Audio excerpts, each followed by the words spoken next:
Ein Samstagnachmittag im oberbayerischen Irschenberg. Ich lade euch jetzt einfach ein bisschen auch erstmal so richtig anzukommen. Jetzt ist euer Ukulele vorbereitet, jetzt haben wir unseren Körper vorbereiten. Entspannung vom Stress des Alltags mit Meditation und Musik. Anfänger und Fortgeschrittene treffen sich bei Erika Schultes zum Ukulele-Spielen. Doch vor dem Spielen wird alles losgelassen. Mit Massage und Klopfen. Denn Körper, Geist und Seele sollen zusammenschwingen können.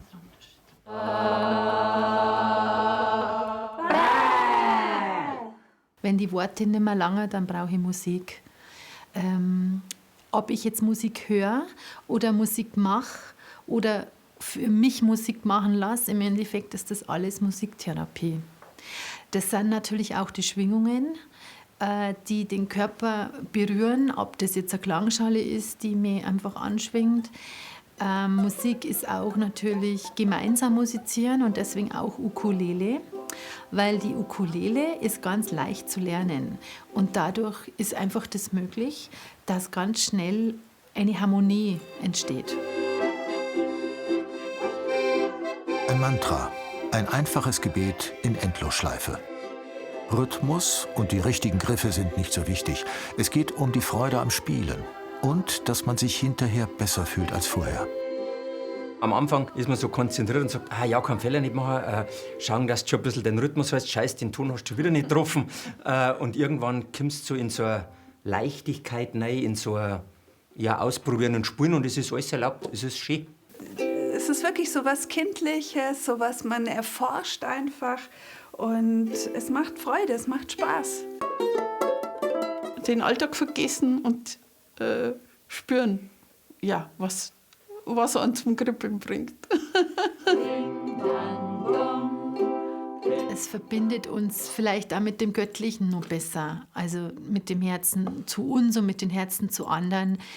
Und das Ratio geht ein bisschen in den Hintergrund. Alle Sinne öffnen, sich frei fühlen.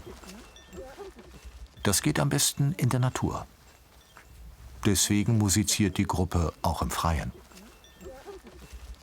Die Sonne geht fast unter und die Elemente sind spürbar und genießt es einfach.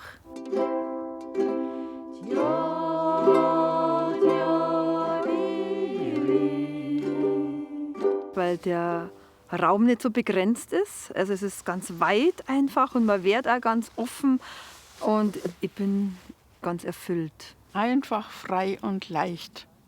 Und sowas braucht man eigentlich alle Tag. Sich jeden Tag gut fühlen, wer wünscht sich das nicht? Doch wie schafft man es, den Stress im Alltag erst gar nicht aufkommen zu lassen? Das fragen wir die Psychologin Ingrid Heunkis. Also keine ganz einfache Frage. Es gibt aber vielleicht tatsächlich ein paar relativ einfache Hilfen und Anregungen. Zum Beispiel sich zu erlauben, sich Zeit für sich zu nehmen. Was wir unseren Patienten vorschlagen, ist oft Pausen sich wirklich einzurichten. Dass wir sie ermuntern, sich auch mal abzugrenzen, nicht alles zu tun, was von ihnen erwartet wird. Dass sie lernen, nicht 20 Dinge auf einmal zu machen.